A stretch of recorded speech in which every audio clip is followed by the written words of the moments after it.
Assalamualaikum warahmatullahi wabarakatuh. Waalaikumsalam warahmatullahi wabarakatuh. Anak band. Iya. Kompak banget ya. Iya. Sarkustik nih Ustadz. Iya memang kompak. Kabarnya gimana Pak Ustadz? Khair. Oh, khair. Artinya? Baik. Baik. Ya, alhamdulillah. Alhamdulillah Baik. sehat ya. Tentunya pastinya pemirsa di rumah juga udah kangen ya sama Ustadz Masbur Iwan. Setelah dari hari Kamis kita nggak ketemu ya. Iya, enggak ketemu. Nah, tapi hari ini kita udah ketemu, kita mau ngobrol lagi, kita mau bahas sesuatu hal yang biasa terjadi di kehidupan sehari-hari kita, namun seringkali kita luput, ya kan, Luput, untuk mengkaji lebih dalam. Mengkaji lebih dalam ya. Nah, Baik, baik. salah satunya ini adalah soal sholat berjamaah Ustaz. Sholat berjamaah. Iya. Jadi kan semua orang pasti tahu kalau sholat berjamaah itu diutamakan. Iya, diutamakan. Nah, tapi sebenarnya sholat berjamaah itu seberapa penting Oh iya. wajib dilakukannya itu? Oke ya. Jamaah. Oh, enggak, bukan. Jangan itu yang lain. Makanya saya bilang anak band beda kan, nggak boleh iya. sama. Nggak boleh sama ya, betul. Langsung saya jawab aja. Oh iya langsung. Memang dalam kayaknya agak haus. Oh iya agak haus. Tapi nanti aja ya. Saya kira Ustadznya agak ini berat sebelah ke kanan ya. Iya. Memang dalam sholat jamaah ini dalam Islam ini dianjurkan sholat berjamaah.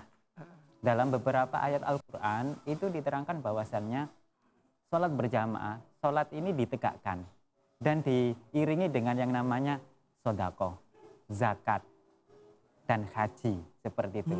Pasti di situ diiringi. Kalau kita cermati bahwasannya sholat ini kan sebenarnya ibadah mahdhah ya, ibadah mahdhah yang seolah-olah kayak antara kita dengan Allah, vertikal. Seolah padahal di situ intinya adalah hablum minan nas-nya kuat juga. Karena dalam ayat Al-Qur'an disandingkan dengan sodako, zakat, dan haji. Yang semuanya ini bersinggungan dengan sosial seperti itu. Memang sangat penting ketika sholat itu dianjurkan untuk berjamaah. Ingat hadis Nabi ya? Iya, gimana Ustaz? Bahwasanya orang yang sholat sendirian itu pahalanya 1 derajat. Tapi yang orang ketika sholat berjamaah itu pahalanya 27 derajat. Nah, ini bukan diartikan bahwa 1 dan 27 yang bisa dihitung matematis ya. Ini adalah sebuah kiasan yang ada maknanya bahwasannya ketika kita sholat berjamaah pahalanya itu banyak. Banyak, tidak terpaku pada 27 itu, tapi banyak di situ. Betul Ustaz. Makanya kalau kita sudah mengetahui banyaknya pahala berjamaah, ayo kita giatkan untuk sholat berjamaah. Nah, sebelum kita lanjutkan pemirsa, kita juga punya tayangan yang menarik nih ya. Kita lihat yang satu ini nih. Ada gambar Ustaz nih. Ada gambar ini. Ya.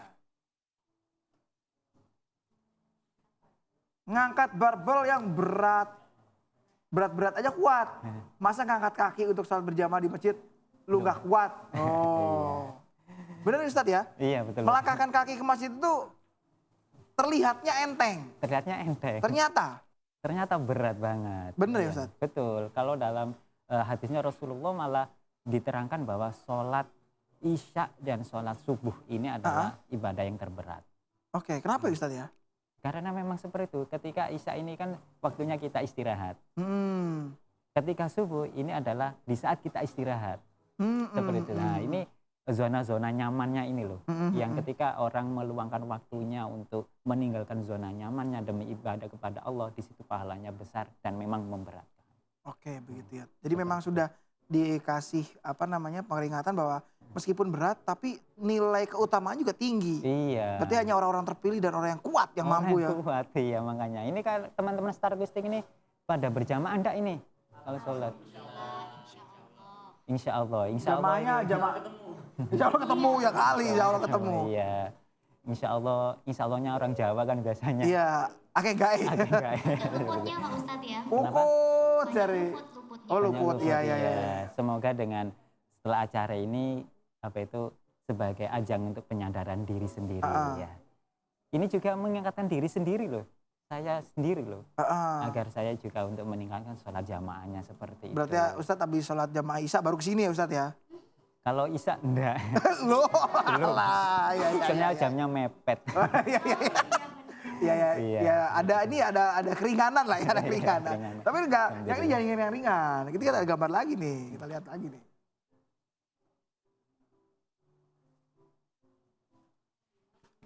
Apabila wanita itu bukan mahramnya, maka haram ia berduaan dengannya walaupun dalam rangka sholat. Wah ini nih, lagi pacaran Ustadz. Nah, itu saya dulu waktu pacaran Ustadz, suka modus gini. Ustadz pernah pacaran? Hah?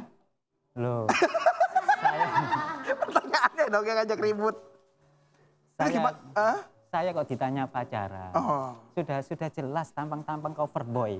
Wow, cover boy. Cover itu halaman, boy itu cowok. Cowok di halaman berarti ya? Iya, iya, iya. Di halaman majalah. Oh, majalah. Majalah Yasin. Lu meninggal Ustadz. Nah, ya enggak, Jangan. kan ini cuma guyon. Nah itu gimana nih Ustadz? Jadi kan memang nggak boleh Ustadz ya dengan alasan beribadah tapi bukan muhrim tuh ya apa Ustadz? Bukan mahramnya ya. Kalau selagi itu meskipun bukan mahram, tapi kalau ada temannya ya, bertiga itu masih tidak apa-apa. Ada pokoknya enggak berduaan, enggak berkholwat duaan. Iya. Kalau seperti itu harus dilihat niatnya juga.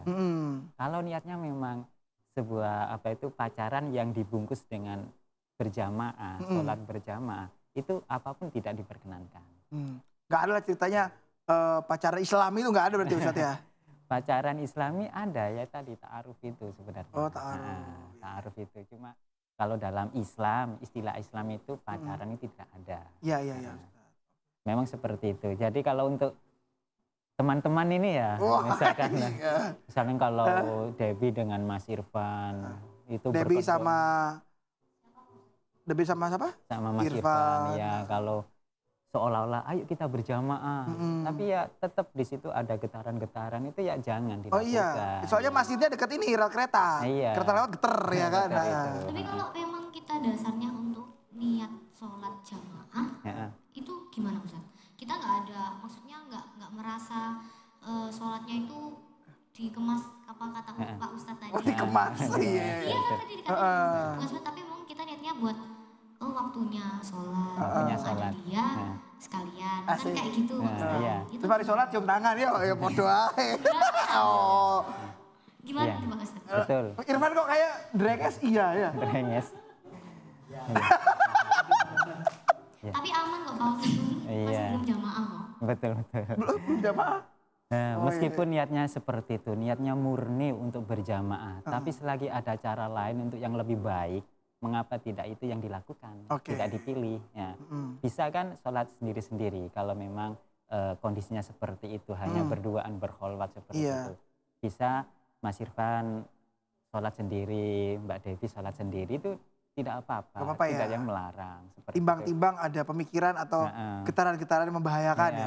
Daripada nanti ada hal-hal yang diinginkan, yang tidak diinginkan. Iya, seperti itu. Daripada nanti kita menginginkan hal yang lain, kita lihat aja yang ini nih. Oh iya. Lihat nih. Ngerti ra, sholat berjamaah iso ngilangi dosa. Iya tak Ustaz? Sholat berjamaah itu emang bisa ngilangi dosa tak Ustaz? Iya. Ya pasti. Emang bedanya dengan kalau ngilangin dosa orang yang sholatnya sendirian apa? Begini, ketika kita sholat berjamaah, di mana?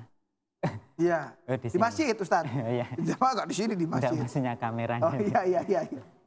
Ketika kita sholat berjamaah, itu kan memang ada sebuah tradisi yang setelah sholat kan bersalaman. Nah, itu juga ajang silaturahim untuk mempererat tari silaturahim, juga untuk memperbilang dosa kita seperti itu. Tapi apapun itu tidak hanya sholat berjamaah saja, sesuatu ibadah yang berat dilakukan itu apabila kita melakukannya secara ikhlas, pasti dosa-dosa kita diampuni oleh Allah Subhanahu wa taala. Memang seperti itu. Karena ada tadi ya, tidak hanya hablum minallah tapi hablum minannasnya juga. Hablum minannasnya juga. Dan nilai dari sholat jamaah ini kan suatu ibadah yang kalau dirasa seorang pada umumnya kan berat ya, berat untuk diamalkan. Nah, suatu yang berat-berat inilah apabila seorang hamba Allah melakukannya dengan ikhlas, Allah akan mengampuni. Allah akan membalas dengan maghfirah. Wah. Seperti itu, alhamdulillah. Semoga kita tergolong orang-orang yang mendapat maghfirah dari Allah Subhanahu wa taala. Amin, amin ya rabbal alamin. Nah Ustadz, kita ngomong-ngomong soal jamaah nih ya. Ada yang bilang kalau kita jamaah ini apa namanya? Yang cewek tuh sebaiknya jangan di masjid, di rumah aja. Iya, iya. Ya kan? Atau kadang-kadang Jumatan juga kan ada beberapa yang perempuan ikut Jumatan, katanya biar pahalanya bisa lebih baik. Gitu. Nah, itu mohon penjelasan Ustaz. Oh iya, mau tahu penjelasannya? Setelah yang satu ini pasti kan. Ya jangan kemana-mana pemirsa, tetap di Cakrawala Malam.